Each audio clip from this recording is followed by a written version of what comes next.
दुनिया में दो तरह की शिक्षाएं होनी चाहिए, अभी एक ही तरह की शिक्षा है और इसलिए दुनिया में बड़ा अधूरापन है। कैसे आजीविका अर्जन करो, कैसे धन कमाओ, कैसे पद प्रतिष्ठा पाओ। जीवन के आयोजन सिखाते हैं, जीवन की कुशलता सिखाते हैं।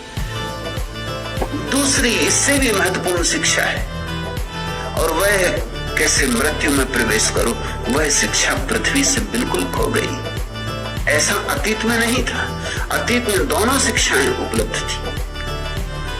इसलिए जीवन को हमने 4 हिस्सों में बांटा था। 25 वर्ष तक विद्यार्थी का जीवन, ब्रह्मचर्य का जीवन, गुरु के पास बैठना, जीवन को कैसे जीना है इसकी तैयारी करनी, जीवन की शैली सीखनी।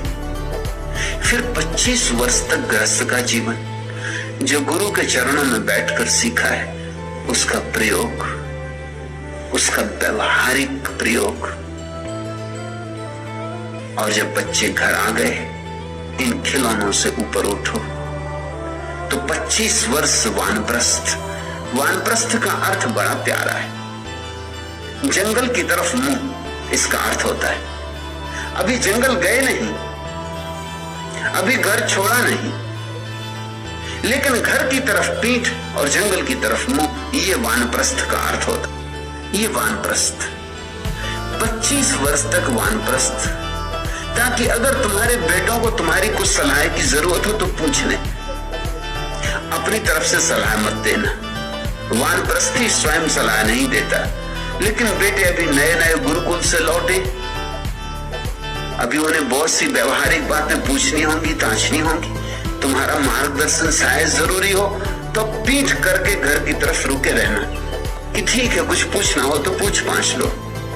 फिर 75 वर्ष के तुम जब हो जाओगे, हमारे भीतर जो अमृत का दिया जल रहा है उसका अनुभव हो जाए, फिर मृत्यु नहीं होती, फिर देह गिर जाती है और हम और लंबी यात्रा पर निकल जाते। फिर केवल परिधान बदलते, अनहन्य देह हन्य माने शरीर।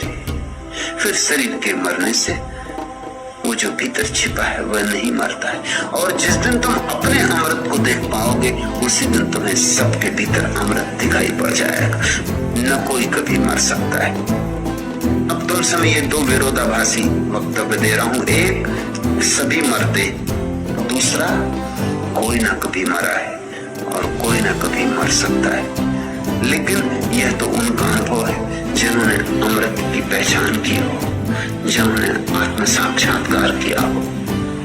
जागो, लेकिन हम जागते नहीं। हम तथ्यों को जुटलाओ मत, तथ्यों को कल्पना के घूंघट मत पहनाओ। तब जागो, धन्यवाद करो। ज्योति भीतर जलेगी तो ही शांति, तो ही सत्य, तो ही मुक्ति।